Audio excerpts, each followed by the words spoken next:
voilà. Je vous invite à vous lever. Nous allons lire la parole de Dieu ensemble en Genèse chapitre 6, frères et sœurs, les versets 8 à 18, à la gloire de notre Dieu.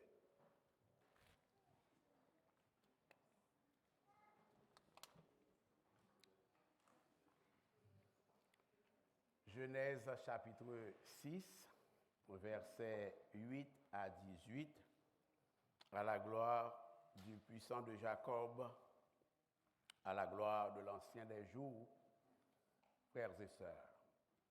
Et comme vous savez, j'aime lire ensemble avec le peuple de Dieu, alors nous allons lire ensemble. 8 à 18, chapitre 6, Genèse, le livre des origines. Lisons ensemble l'oratoire peuple du Seigneur. Mais Noé trouva grâce aux yeux de l'Éternel. Voici la postérité de Noé. Noé était un homme juste et intègre dans son temps. Noé marchait avec Dieu. Noé engendra 3 fils, Sem, Cam et Japheth.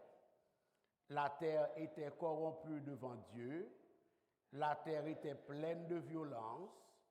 Dieu regarda la terre, et voici, elle était corrompue, car toute chair avait corrompu sa voie sur la terre. Alors Dieu dit à Noé, la fin de toute chair est arrêtée par devers moi, car ils ont rempli la terre de violence. Voici, je vais les détruire avec la terre. Fais-toi une arche de bois de gopher. Tu disposeras cette arche en cellules et tu l'enduiras de peau en dedans et en dehors. Voici comment tu la feras. L'arche aura 300 coudées de longueur, 50 coudées de largeur et 30 coudées de hauteur. Tu feras à l'arche une fenêtre que tu réduiras à une coudée en haut. Tu établiras une porte sur le côté de l'arche et tu construiras un étage inférieur, un second et un troisième. Et moi, je vais faire venir le déluge d'eau sur la terre pour détruire toute chair ayant souffle de vie sur le ciel. Tout ce qui est sur la terre périra.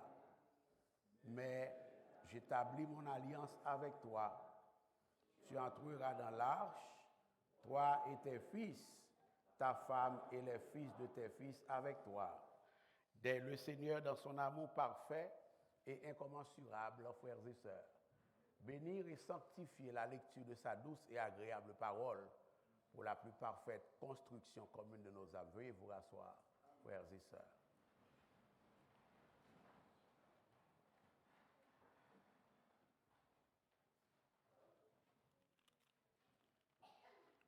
Je bénis le nom du Seigneur pour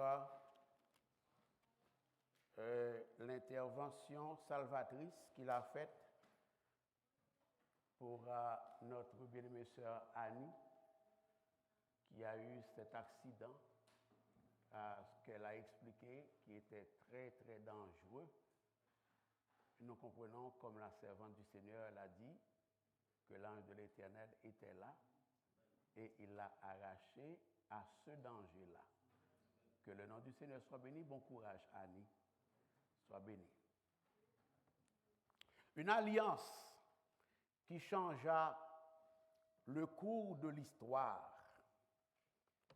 Une alliance qui changea le cours de l'histoire, frères et sœurs, mes bien-aimés en Christ.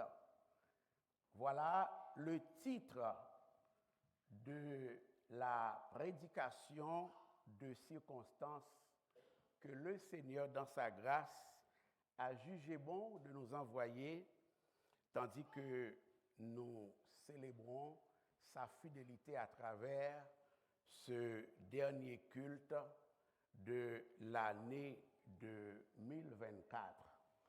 Vous l'aurez compris, pour ceux qui sont familiers avec le ministère de prédication, ou bien la lecture de la parole de Dieu. Le titre de la prédication est tiré du verset 18 où il est écrit « Mais j'établis mon alliance avec toi ». L'histoire de Noé, c'est une histoire assez connue de chaque membre d'Église.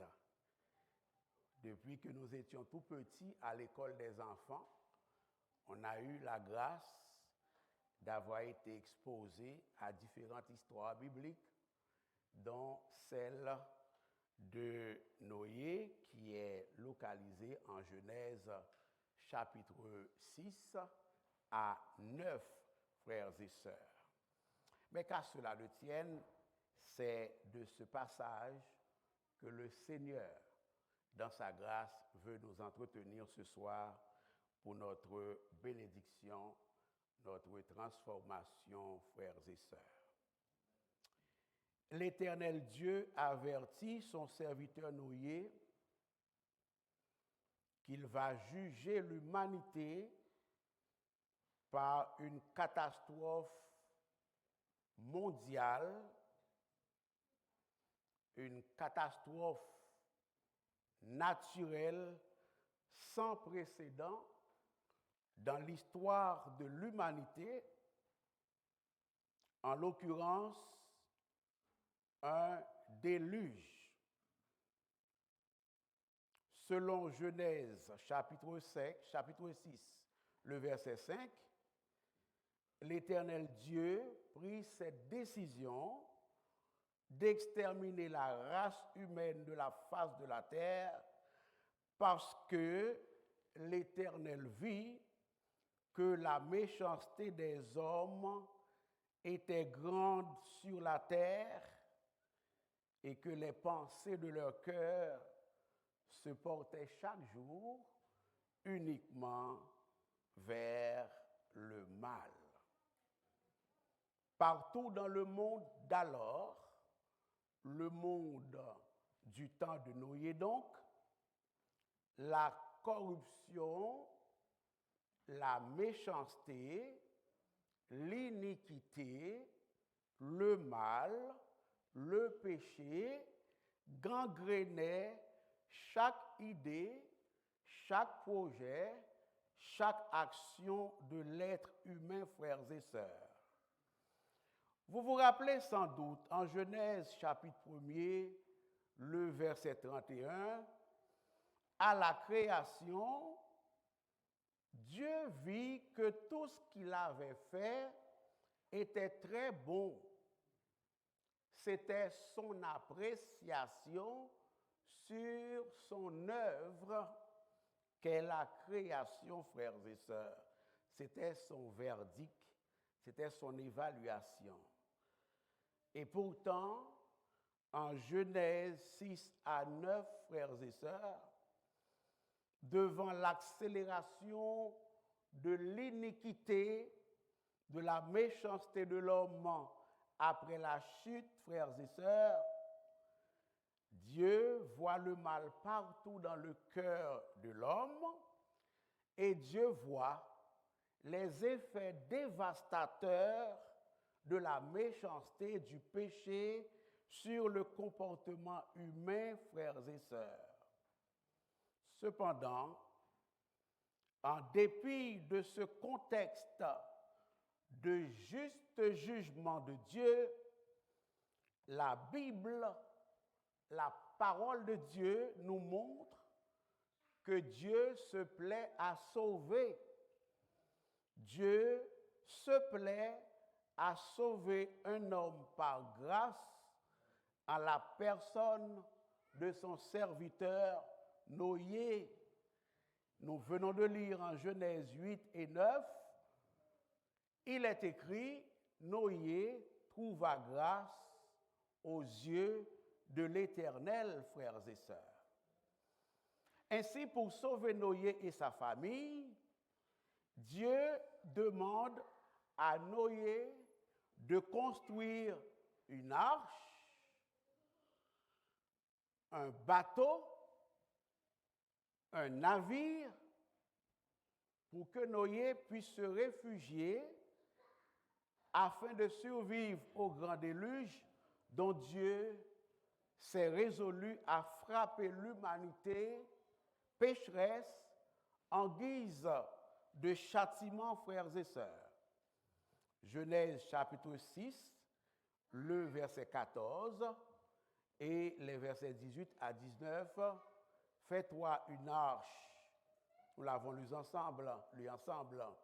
Fais-toi une arche de gopher, j'établis mon alliance avec toi, tu entreras dans l'arche, toi et tes fils, ta femme et les femmes de tes fils avec toi. De tout ce qui vit, de toute chair, tu feras entrer dans l'arche deux de chaque espèce pour les conserver en vie avec toi.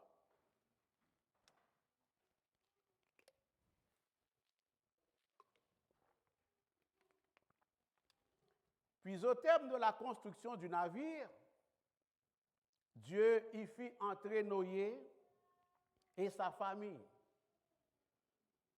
Et Dieu lui-même ferma la porte du bateau. Dieu lui-même ferma la porte du navire. Dieu lui-même ferma la porte de l'arche. Genèse chapitre 7, le verset 1er et 7. L'Éternel dit à Noé, entre dans l'arche, toi et toute ta maison, car je t'ai vu juste devant moi parmi cette génération. Et la parole de Dieu dit en Genèse 7, le verset 7, et Noé entra dans l'arche avec ses fils, sa femme et les enfants de ses fils pour échapper au déluge, frères et sœurs. Chemin faisant l'oratoire peuple du Seigneur, une fois que la porte du bateau fut fermée, l'Éternel Dieu, dans sa souveraineté, ordonna à la nature de se déchaîner. La nature, l'oratoire, peuple du Seigneur, obéissa à son Créateur, se déchaîna à dégainer. Alors, des sources d'eau souterraines commencent à déborder de partout. De la pluie abondante et terrifiante se mettent à tomber pendant 40 jours et 40 nuits sans arrêt. Genèse chapitre 7, verset 10 à 14. 7 jours après, les eaux du déluge furent sur la terre. En ce jour-là, toutes les sources du grand abîme jaillirent et les écluses des cieux s'ouvrirent. La pluie tomba sur la terre 40 jours et 40 nuits. Ce même jour, entrèrent dans l'arche Noé, Sem, Cam et Japheth, fils de Noé, la femme de Noé et les 3 femmes de ses fils avec eux. Il en entra, mâle et femelle de toute chair, comme Dieu l'avait ordonné. Puis l'Éternel verrouilla la porte sur lui, en l'occurrence sur Noé, frères et sœurs.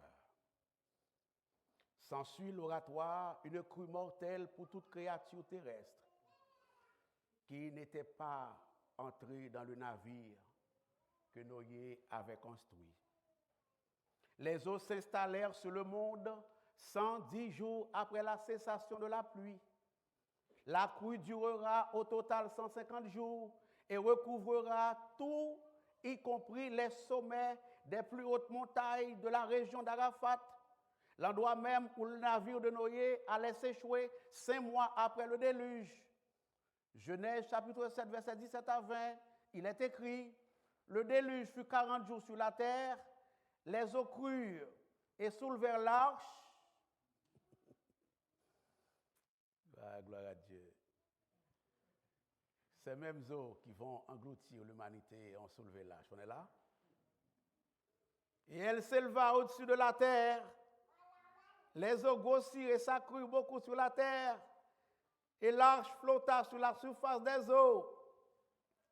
Les eaux grossirent de plus en plus. Et toutes les hautes montagnes qui sont sous le ciel entier furent couvertes. Les eaux s'élevèrent de 15 coudées au-dessus des montagnes qui furent couvertes. Les Écritures, frères et sœurs, nous montrent que les pertes en vie, et par le fait même, en tout premier lieu, en vie humaine, furent considérables. Genèse 7, versets 22 à 23. Hein, je prêche sur 3 chapitres. Hein. Tout ce qui avait respiration, souffle de vie dans ses narines et qui était sur la terre sèche, mourut. On assiste ici à une décréation. Est-ce qu'on est là? Tous les êtres qui étaient sur la surface de la terre furent exterminés, depuis l'homme jusqu'au bétail. Il ne resta que Noé et ceux qui étaient avec lui dans l'arche. Puis vient le temps d'une décrue lente mais certaine. Dieu merci. Le sommet des montagnes apparaît enfin. L'arche de Noé touche à terre après 73 jours, soit 2 mois et demi environ. Toutefois, frères et sœurs, il faudra encore à ce serviteur de Dieu et à sa famille 2 longs mois, 57 jours, avant de pouvoir sortir du navire sur l'ordre de l'Éternel. Sans quoi, Noé risquerait de s'aventurer sur un sol marécageux dangereux. Finalement, au terme de confinement qui aura duré plus d'une année, 12 mois et demi, 377 jours plus exactement, Noé et sa famille, ainsi que les animaux qui étaient entrés dans l'arche avec lui, sortirent du bateau sains et saufs. Gloire à notre Dieu. La Bible dit en Genèse chapitre 8, les versets 1 à 4, Dieu se souvint de Noé, de tous les animaux et de tout le bétail qui étaient avec lui dans l'arche, et Dieu fit passer un vent sur la terre et les eaux s'apaisèrent. Les sources de l'abîme et les écluses des cieux furent fermées et la pluie ne tomba plus du ciel. Les eaux se retirèrent de dessus la terre et s'en allant en s'éloignant. Et les eaux diminuèrent au bout de 140 jours, de 150 jours, le 7e mois, le 17e jour du mois, l'arche s'arrêta sur les montagnes d'Arafat. Et en Genèse chapitre 8, les versets 15 à 18, nous lisons alors, Dieu parla à Noé en disant, sors de l'arche, toi et ta femme, tes fils et les femmes de tes fils avec toi. Et l'Écriture de poursuivre, d'achever partiellement en disant, et Noé sortit avec ses fils, sa femme et les femmes de ses fils. Vous voyez maintenant place Noé? Vous voyez maintenant faire une expérience comme ça?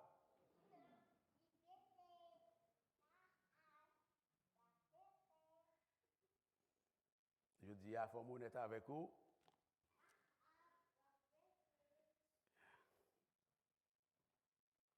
Nous ne pouvons pas garder toute leçon qui n'a pas passage là. Nous avons gardé seulement 2 pour asseoir. Il faut nous remettre à l'heure. Que nous enseigne ce passage?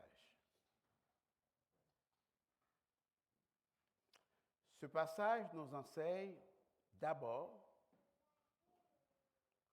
que Dieu est un Dieu de jugement.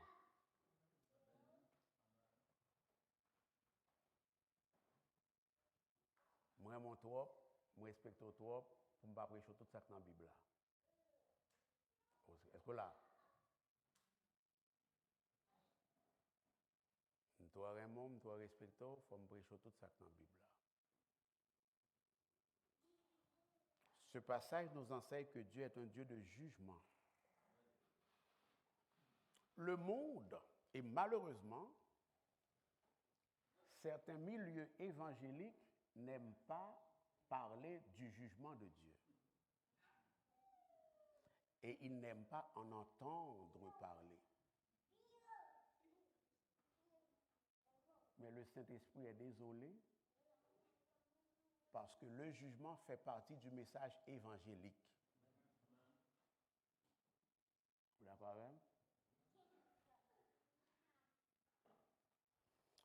Les habitants de la terre qui vivaient au temps de Noé, vous venez de le redécouvrir avec moi. Ils ont appris que Dieu est un Dieu de jugement à leurs dépens. Ils ont entendu l'appel du Seigneur,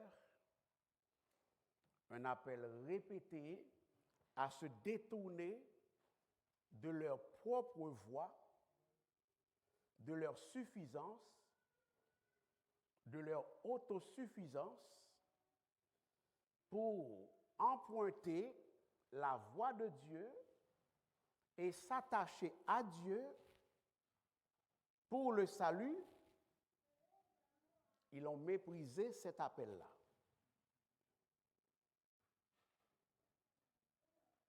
Ils ne se sont pas détournés de leur voie.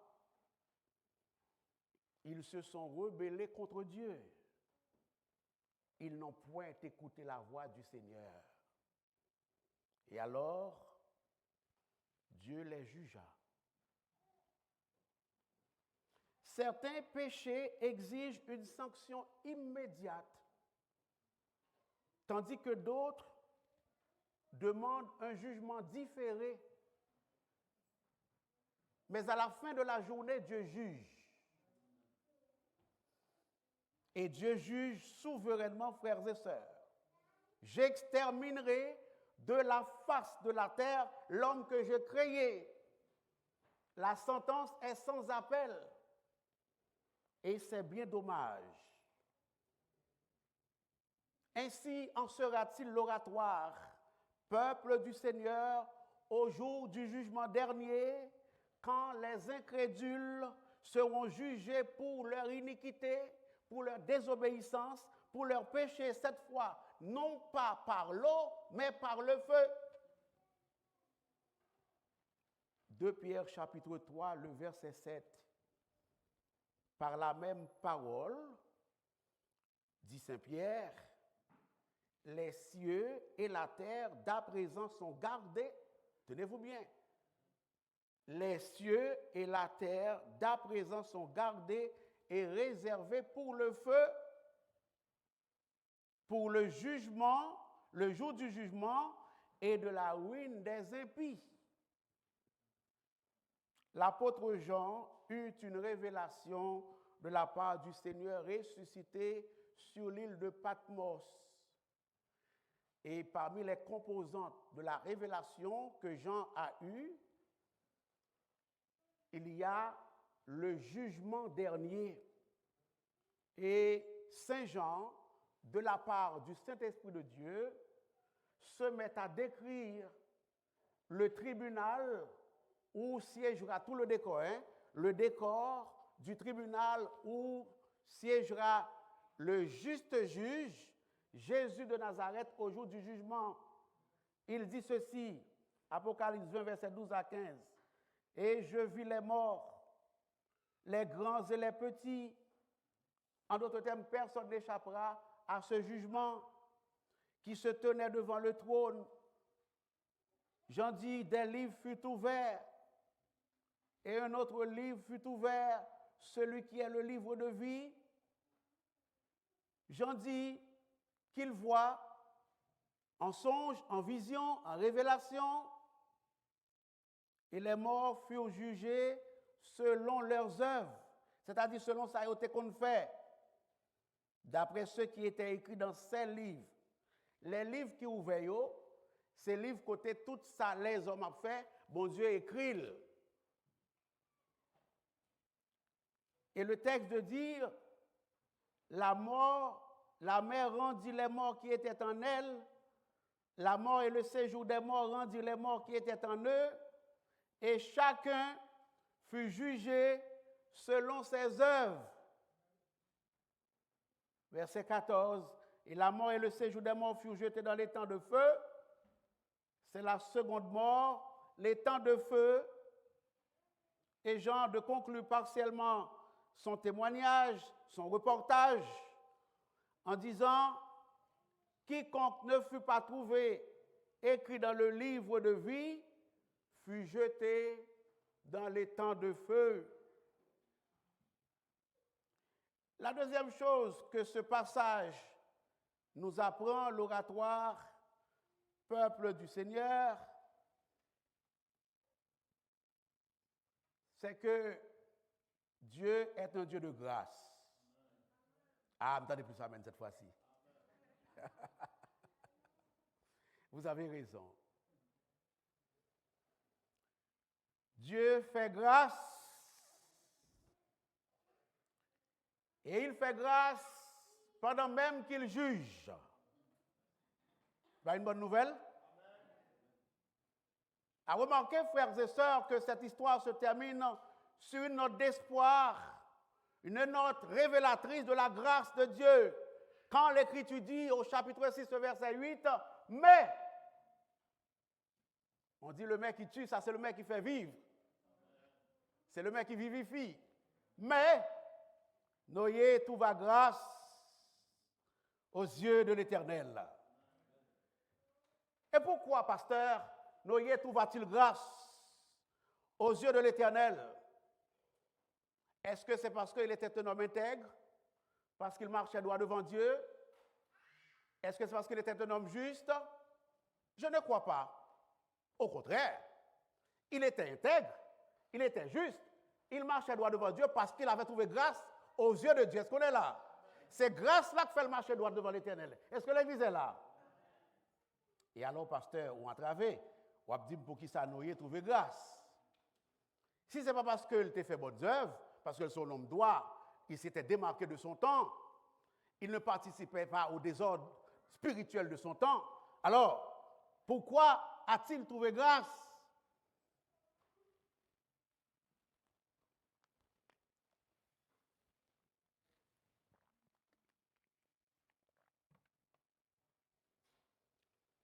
Voici la réponse. Noé trouvé grâce dans ce contexte de jugement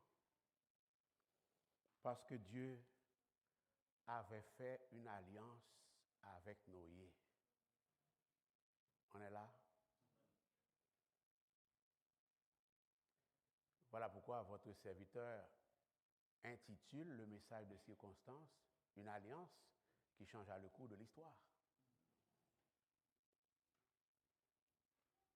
Le cours de l'histoire personnelle de Noé et de sa famille changea, et vous allez le voir, le cours de l'histoire mondiale, universelle, humaine change, parce que Dieu a fait alliance avec Noé, frères et sœurs. Noé trouva grâce parce que Dieu avait passé un contrat avec Noé par grâce. Noé trouva grâce parce que Dieu avait une entente de grâce avec Noé, et cela au travers même du saint et juste jugement de Dieu, frères et sœurs. L'idée de grâce, l'oratoire, peuple du Seigneur, est présente déjà en Genèse 3 et en Genèse 4. Je n'aurai pas le temps de vous dire en quoi. En Genèse 3 et en Genèse 4, il y a déjà des traces, des indices de grâce. Cependant, c'est ici pour la première fois que la Bible va mentionner explicitement le mot grâce. Allez-vous encore après ça, ça déjà. Dieu va détruire les créatures qui peuplent la terre en raison de l'incrédulité humaine, mais Dieu ne veut pas détruire toute l'humanité, frères et sœurs. Le plan de Dieu, ce n'est pas que le méchant meure, c'est qu'il soit sauvé. Car si Dieu détruit toute la race humaine, alors le diable aura gagné. Car Dieu a promis à Ève une postérité, et cette postérité aura pour mission, pour tâche, pour ministère, de venger la défaite de la race humaine en Éden. Et alors, s'il ne reste pas un faible reste de l'humanité, la postérité ne naîtra pas. Est-ce qu'on est là, frères et sœurs? le diable semble, comme aujourd'hui, conquérir le cœur de toute la race humaine. Cependant, Noé, à la faveur de l'alliance que Dieu passa, que Dieu conclut avec lui, trouva grâce aux yeux de Dieu. Et Noé a été sauvé du déluge du jugement, frères et sœurs. En sorte que Noé est devenu un trophée de grâce. Est-ce que l'Église est là? Noé est devenu un trophée de grâce.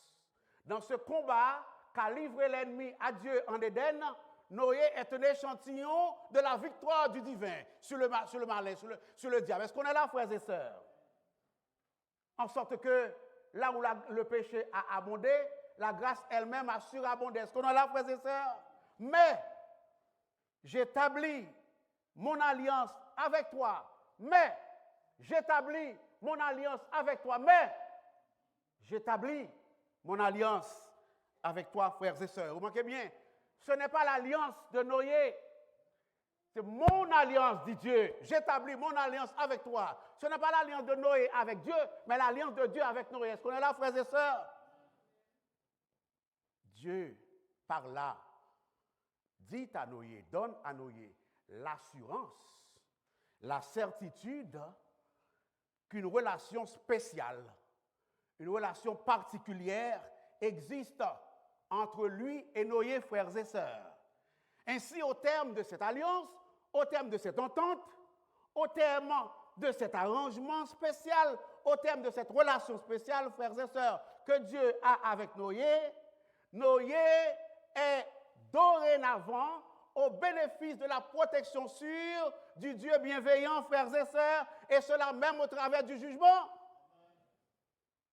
Mieux encore, l'oratoire, peuple du Seigneur, Noé est un instrument du salut de Dieu, non seulement pour lui-même, non seulement pour sa famille, je l'ai effleuré tout à l'heure, mais également à la faveur de cette alliance de grâce que Dieu conclut avec Noé. Noé devient un instrument de salut pour toute l'humanité. Et au-delà même de l'humanité, pour toute la création, pour tout l'univers. Parce que toute la création est sous le jugement de Dieu, frères et sœurs. En d'autres termes, l'oratoire, la grâce qui a fait de Noé un homme juste, un homme droit, un homme intègre, cette grâce a su également protéger Noé, et cela même aux heures du jugement des plus terribles de Dieu, frères et sœurs. Vous l'aurez compris, ce soir, il en est de même pour vous et moi, et pour tous ceux qui, comme vous et moi, confessent Jésus-Christ comme Sauveur et Seigneur. Chers amis, laissez-moi vous réitérer ceci, à savoir que nous faisons partie d'un monde déchu, d'un monde corrompu, d'un monde perdu, d'un monde fou, fou de péché, fou de violence, fou d'iniquité, un monde dépravé, un monde déraillé. Et à ce titre, en tant que solidaires de ce monde, dans le péché originel, vous et moi, nous méritons le châtiment de Dieu. Nous méritons le jugement de Dieu. Nous méritons l'enfer de Dieu. Nous méritons tous la seconde mort par le jugement du feu qui s'abattra un jour sur les incrédules. Et pourtant l'oratoire, Dieu dans sa grâce, il est venu à notre rencontre en Jésus-Christ. Il a conclu une alliance avec nous dans le sang du Christ, une alliance infiniment meilleure et supérieure que celle qu'il a conclue avec Noé. Et alors, en lui, nous avons la victoire sur le péché et le jugement. Est-ce que ce n'est pas une bonne nouvelle, je dis? En sorte que l'oratoire, peuple du Seigneur, ayant accepté Jésus-Christ comme notre sauveur personnel, nous sommes sauvés dès à présent du jugement présent, parce que le jugement, ça se passe ici et dans l'avenir. Nous sommes sauvés et du jugement présent et du jugement de l'avenir, frères et sœurs, lorsque Dieu viendra juger l'humanité, les incrédules, frères et sœurs, gloire à notre Dieu. L'arche de Noé, frères et sœurs, c'est une anticipation, théologiquement parlant, de la provision de vie, de la provision de grâce, de la provision de pardon, de la provision de paix, de bonheur, de repos que Dieu fait pour tous ceux qui se réfugient dans l'arche de son royaume dont Jésus-Christ est la porte. Si Noé et sa famille étaient capables d'être en sécurité dans l'arche que Dieu lui fit construire, à plus forte raison, vous et moi, nous sommes en sécurité en Jésus-Christ. Sur la croix, Jésus subit la juste colère et le juste jugement de Dieu afin que ceux qui lui appartiennent, dont vous et moi, soient épargnés au jour de la colère de Dieu. Gloire à notre Dieu. J'ai exposé deux concepts. J'ai exposé le concept de jugement, sans filtre. J'ai exposé le concept de grâce. Maintenant, tout ça, c'est de la théorie. Vous n'êtes pas venu ici pour de la théorie, pas vrai? Vous n'êtes pas venu ici pour de la théorie, vous êtes venu ici pour la pratique. Qu'est-ce qu'on doit faire avec ça? Qu'est-ce que l'humanité doit faire avec cela, cette exposition théologique? Beaucoup prêcher. On va me prêcher déjà ou même? Beaucoup prêcher, il faut dire ça, on va penser. Que faire avec cette théologie? La théologie de grâce, la théologie du jugement. Mais ça va dépendre de quel côté de l'arche es-tu? Soit dans l'arche là où on va pour faire avec elle, soit dehors l'arche là où on va pour faire avec elle. Est-ce qu'on est là? Ça va dépendre de quel côté camper. Je reviens à 2 Pierre, chapitre 3, rapidement, ok? Ok, attends. D'abord, sous dans l'arche là déjà, si tu es déjà dans l'arche, si vous êtes déjà dans l'arche, dans le bateau, dans le grand navire, apparemment un paquebot, on va songer. Si vous êtes déjà là-dedans, qu'est-ce que vous devez faire? On va régler ça. Pour ne pas dire que votre pasteur a inventé des affaires, puisque la parole de Dieu dit tout ce qui est écrit là a été écrit pour notre instruction, voyons voir ce que Noé avait fait. Une fois qu'il est sorti de l'arche. On est là? Quand Noé, rappelez-vous là, quand Noé est sorti de l'arche, ce n'est pas pour aller mourir. La destinée de Noé, ce n'était pas de rester dans l'arche, c'était d'aller vivre sur la terre. Une fois que la terre a été purifiée, débarrassée de l'iniquité, Dieu lui a dit ça. Il est allé vivre. Il n'est pas appelé à rester dans l'arche. Sans quoi ce sens serait fait de toi et moi. Puisque nous sommes dans l'arche et nous sommes dans un monde environné de péché et d'iniquité. Est-ce qu'on est là de maladie? Si c'est dans l'arche, que c'est là pour nous arrêter, ça va pas passer. C'est dans la nouvelle terre, dans la nouvelle création, nous pour aller. Est-ce qu'on est là? Ah, il faut comprendre la théologie. Et ok, voyons voir ce que Noé a fait. Avant de tout ça, vous faire l'église avec ça, nous dit là. On regarde rapidement, on ne va pas le finir, ok, c'est premier. On a regardé qui ça Noé était fait lui-même.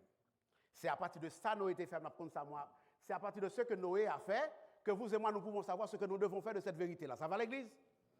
Qu'est-ce que Noé a fait? Vous qui étiez avec moi hier dans Jérusalem, vous connaissez déjà, oui? Vous connaissez déjà, oui, côté là. Et chapitre 9, Genèse.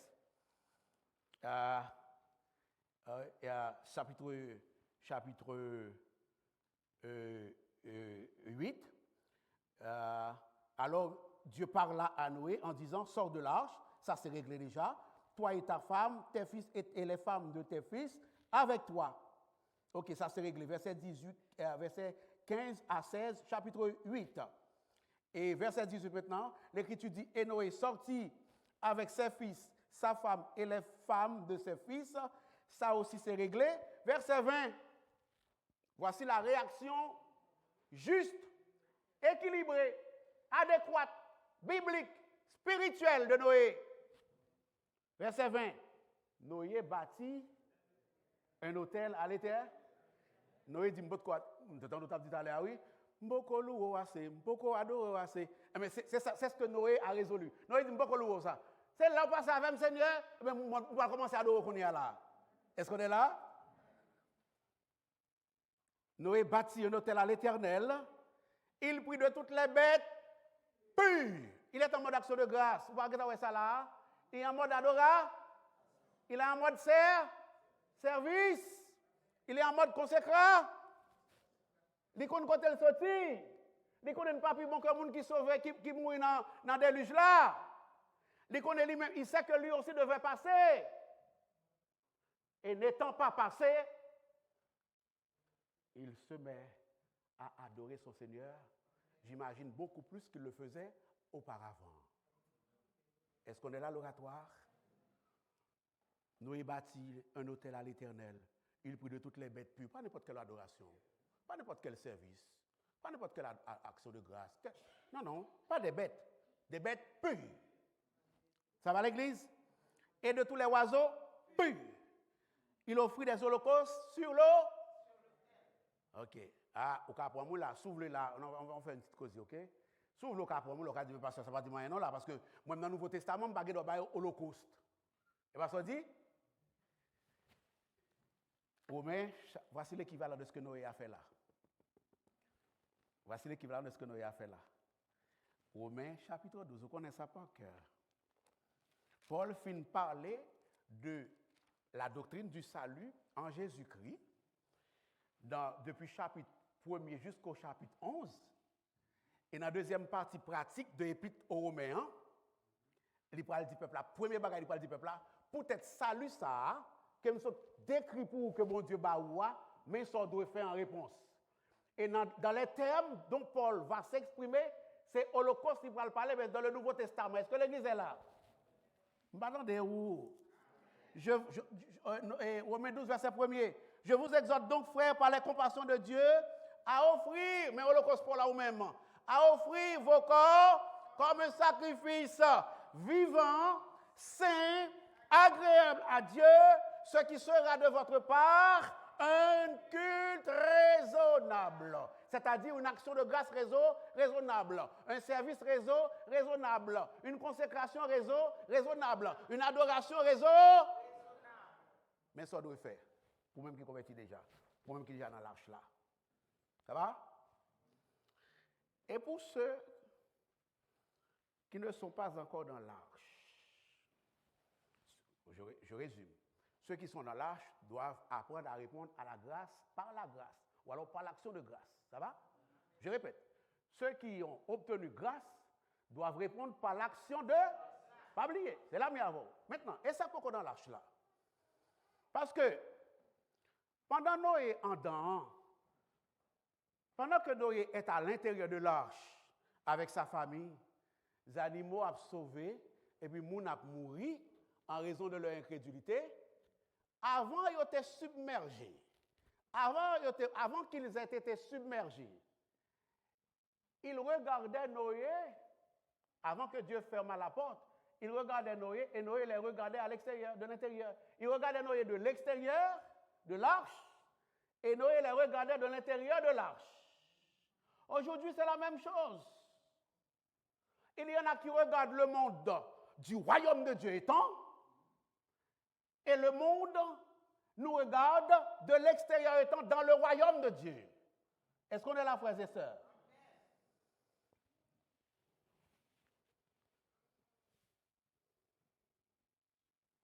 Il ne va pas falloir faire comme eux.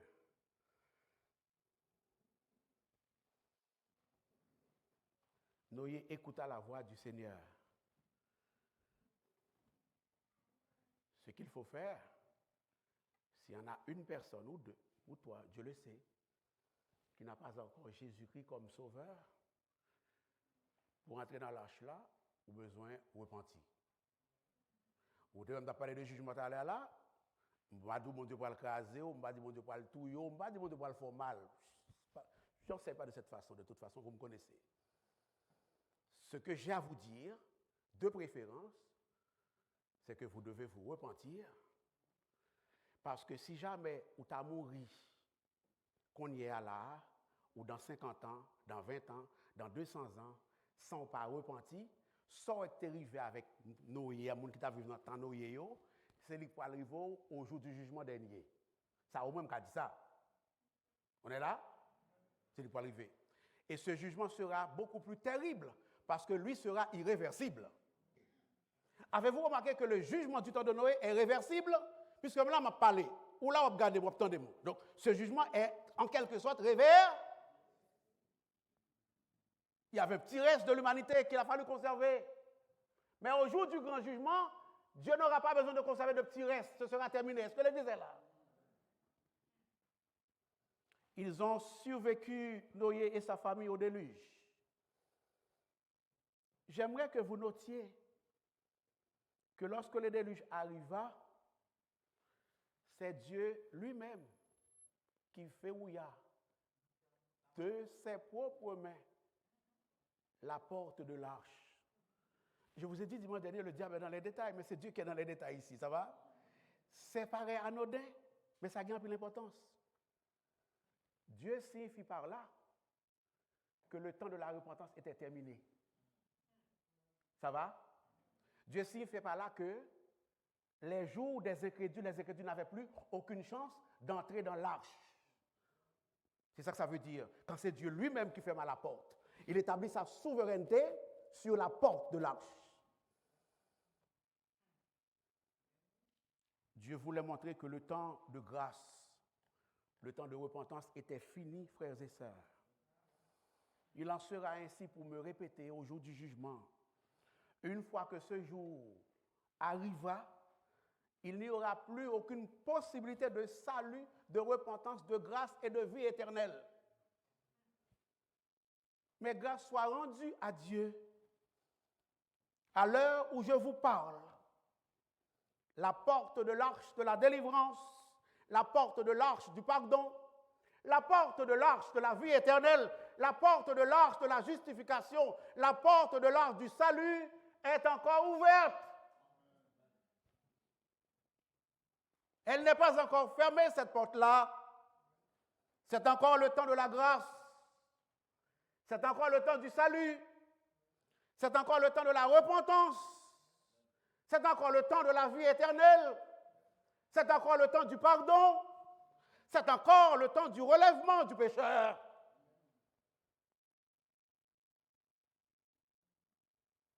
L'arche que Noé avait construite avait une seule porte. Ça semble être un détail, ce n'en est pas un. C'est très important, théologiquement parlant. Ça veut dire que on ne peut pas prendre l'arche de Dieu d'assaut. On ne peut pas passer par en arrière, par la bande, par le pignon.